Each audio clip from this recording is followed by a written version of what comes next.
All right. Today I'm going to be sharing with you my big weight loss update. So breaking news, alert, alert. And more importantly, if you stick around, I'm going to share with you how you can have the same results that I've had, including what I'm going to share with you in my big weight loss update. And anybody can do it. It's free and it's relatively simple. So if you've been struggling with weight loss, please stick around and let's talk about how I can maybe share some ideas to help you through this. So let's get right into it. So, what is the breaking news? Well, my big update is, and if you've watched the video for a while, you already know a little bit of this. I'll talk about weight loss in general. You know that part, and then I'll share with you the breaking news part of this. But the big picture there, me, I call that Stay Puft Marshmallow me, was me before I started my weight loss journey and my fitness journey. And then obviously in the orange shirt, that's me after 20 plus weeks of doing this. So almost 6 months in. And I can tell you that I feel fantastic. I'm very happy with the results. But here's the important point. The guy in the blue shirt, Mr. Stay Puff, when I weighed myself last, I was 222 pounds. More than likely, I was north of that before I even really started about doing anything. So in that picture, I was probably closer to 230, I would guess. And now I'm down below 190. And my original goal was to get to 190, which I've done that, and I'm below 190. And that's me in the orange shirt. So that's a 30 plus pound weight loss following 3 simple steps. And this is the part that I think that anybody can do and that you can experience this kind of change as well. But what's so important about this? And what's so important about this is like literally your health. That's what's the most important about this. Yes, I think I look better. Yes, I feel better. But more importantly is my health. Mr. Stay Puft guy in the blue shirt, just so you know, my blood pressure when I was that weight was the last one that I know of was 177 over 110. And I found that out in a routine physical, getting ready to start a nursing contract as a travel nurse. And I immediately went to the doctor and was placed on blood pressure medication. Well, 22 weeks later, I am now taking my blood pressure daily, and I'll share with you why here in a second. But my most recent reading was 111 over 65, significantly better than 177 over 110. So, 2 things here. Number one, I'm naturally reducing my blood pressure medication. So, when I got down in this range, like 3 weeks ago, I was down in the like 90 over 58 range. And I went to my doctor to get my annual flu shot and said, "Hey, I'm starting to get a little dizzy. My blood pressure is pretty low." So I shared with him some of my readings and he said, let's reduce some of your blood pressure medication. Call me back in 3 weeks with more of your readings and we'll take a look at reducing it again. So that 111 over 65, I'll be calling him back at the end of this week and hopefully we'll titrate my blood pressure medication down again. And I hope that in, a month or so, maybe 2 months, that I'll be able to have a video again with breaking news on how I was able to naturally come off of blood pressure medication altogether. That's really my goal. I mean, if I can't, I can't. I know of people. I know of a gentleman one time who is a marathon runner. He's like 6'4" and probably 200 pounds. The guy was super, super in shape, and he just had familial hypertension. He's on high blood pressure medication ever since he was in his 20s. It happens, right? But for a lot of us, and probably even most of us, our high blood pressure is related to being overweight. So great, Mike. You reduce your blood pressure. Congratulations. But what did I really do? Well, what I really did was I just reduced my chance of heart failure. I reduced my chance of heart disease. I reduced my chance of kidney failure. I reduced my chance of diabetes. All 4 of those things, whoops, I can never get that right. All 4 of these things can have significant effects on your health as you age, to the point that you could need dialysis, to the point that you could become insulin dependent, to the point that you'll be hospitalized over and over. It can include a heart attack. It can include fluid in the lungs from heart failure and the fluid backing up in your lung. I mean, there's just a ton of things I see in the emergency department, all related to being overweight. And here's, I guess, a little glimpse into our video that we're going to be sharing here in a couple days that Jesse and I are going to be doing. But I just want to share this little thing because this is significant, particularly as it relates to the Gen X and the younger boomer crowd, who I'm specifically targeting with this channel. So order over 40, over 50, over 60, in that range. In that age range, 30.7% of adults in that age range are overweight, and 42.4% are obese. And of that 42.4%, 9.2% of those folks are severely obese. So this is for the liberal arts majors amongst us. That means that only 26.6% of us are at a healthy weight. And this is going to have significant negative effects as we age. And it's time for us to take action and stop it now. And I'm here to tell you, if you follow these 3 steps with them, which I'm about ready to share with you, you can reduce your weight, you can lower your blood pressure, and you can reduce all of these potentially chronic illnesses that you might be suffering from in later life. So let's get right into it. So step 1, if you've been following along, you already know kind of the deal. If you're new to the channel, welcome. Step 1 is move more. And my goal here is to just walk 10,000 steps a day.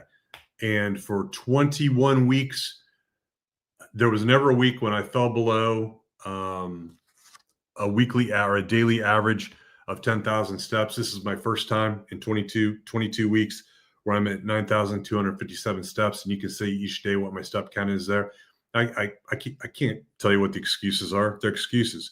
I guess the good news is on the 4 days that I failed to meet my goal, I was over 5,000 steps on all 4 days. Why is that significant? Because 5,000 is roughly the threshold to being sedentary. And there's some indication in the literature that 7,500 is really the magic number, but their endpoint was mortality, and you can get into the weeds on that, which I'm not going to in this video. But the bottom line is I'm still moving more than what I was when I was Stay Puft Marshmallow Man in the blue shirt. All right. So if you're new and you want to go from Stay Puft Marshmallow to the guy in the orange shirt, who needs a belt and probably a new pair of pants, reduce your blood pressure and get control of your health, then you need to start moving more. And you don't need a gym membership. You don't need to start running necessarily unless you want to. And if you do, my wife Jessie just put out a fantastic video about that, on how you can get started, but just start moving more. And so walking really is like medicine. And 10,000 steps, that's where I draw the line in the sand. That should be your goal, because it's just enough to make you have to work at it. And so it's going to get you off the couch or out of the chair. So that's step 1. All right. Well, let's move along here to step number 2, which is eat better. Each week I share my weekly meal planner of what I ate for the week. I don't think anyone ever really goes through it with a fine-tooth comb. The point is, this is an accountability measure for myself to share this each week on the internet, on YouTube, so that people can look at it and laugh maybe, or get some ideas on what they might be able to eat. But the point here is just to incrementally eat better, right? So, and I've given a million in previous videos, a million probably silly examples of like how you can eat better at McDonald's or whatever. But we want to trend towards whole food, healthy food. I'm not counting calories. There's no keto. There's no carnivore diet. There's no intermittent fasting. There's no being hungry. I eat as much as I want. The point is, I'm eating food that's good for me, not garbage. And yeah, technically it is expensive to eat healthier. However, it's going to be more expensive in the long term to be unhealthy. And you might be surprised on how much money you're saving when you're not buying Coke, when you're not buying Doritos and Kit Kats and Reese Cups and ice cream, etc. You have a little bit more money to spend on organic chicken breasts or whatever you want. So nothing really crazy to report this week. The big point here is just incrementally eat better each week. All right. So that's step 2. Step 3, lift heavy things.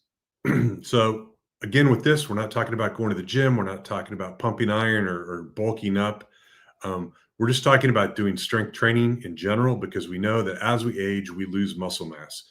And if any of you have elderly parents who've been hospitalized, and I've had multiple hospitalizations with my elderly parents in 2024, it's been kind of a rough year, but it does not take long for laying in a hospital bed when you're in your older years to lose even more of your mobility due to the decrease in muscle mass. I mean, it goes quick.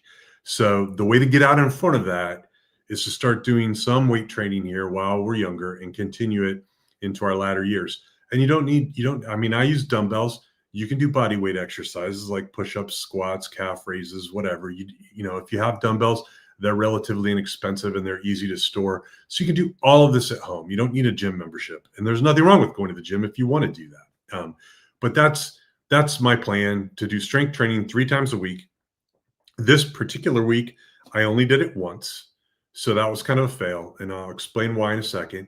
And then on the side there, you see my bicep tricep circuit. So earlier in my challenge to myself here in this year-long process, I started struggling with doing the lifting heavy things portion of this, just finding the time to do it. And one of the ways I kind of overcame that was I created a little 30-day challenge for myself. One of my goals is to get bigger arms. And by the way, if you notice, I'm wearing warmer clothing. So if any of our followers here in the southern states can either clear out a room for me to move into and or start looking around their neighborhood for sale signs, let me know in the comments, because I'm ready to move south. But anyway, so I started this 30-day challenge to see if I can make my arms bigger, my biceps bigger, because I've always wanted that. I know it's a vanity metric, but for me, it was just something to get my mind like re-engaged into doing strength training. And for that aspect, it worked. Did it work to get my arms bigger at the end of 30 days? No, it didn't, because I was halfway into week 22 and I realized, hey, wait a minute, I've already completed the 30 days. So I kind of stopped. Remeasured my arms. They did not get any bigger. There's a million reasons why they didn't. I could have done a little bit of internet research before I started my 30-day challenge to realize it probably wouldn't work, but that's okay. Now I know what to do, and I'll work on doing that. But the important point here for just the broader audience is to do some strength training each week, and do strength training that you can sustain into your retirement years and beyond, so that you're not losing that muscle mass and you'll stay mobile and enjoy your retirement and enjoy aging actively and live longer, right? And healthier. That's the big thing. So what's the results at the end of week 22? Womp, womp, womp. I increased 2 pounds.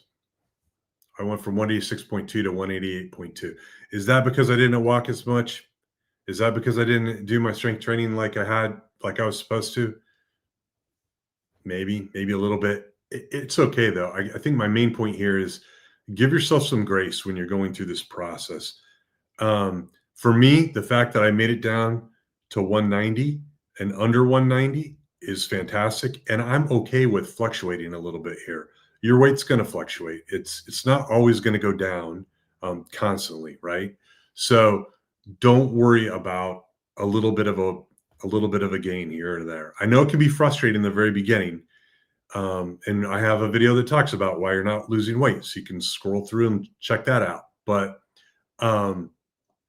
once you start making progress, you're going to have some ups and downs, and that's okay. I've also done this long enough now that I know that it's not that hard for me to lose 2 pounds. So I'm not going to sweat it. What I don't want to do is have like 8 weeks of 2 pounds a week weight gain. So give yourself a little bit of grace. All right. So that's the 3 steps: move more, eat better, lift heavy things. It's important for you to do it if you're over the age of 40. I'm begging you to do it if you're over the age of 40, because you don't want to work your whole life raising a family and doing all your stuff, retiring, and then not being able to go enjoy things because you can't get off the scooter because you're short of breath or you're in the hospital. It's just, we don't need that. And we have a lot of control over that. Not 100%. I mean, I could get hit by a bus or get hit with a meteor tomorrow. But what I can't control, I want to control so I can live an active and healthier life. And I hope that you will take this as inspiration to do it too. I do want to give a shout out to our new followers. Thanks. We appreciate it. I hope you find some inspiration in this with your weight loss and fitness journey, and hope you stick around and do it with us. And then if you're new, if you found any of this information inspirational or useful, please consider giving us a thumbs up. If you want to get into it and start doing it yourself, consider subscribing and you can do it along with us.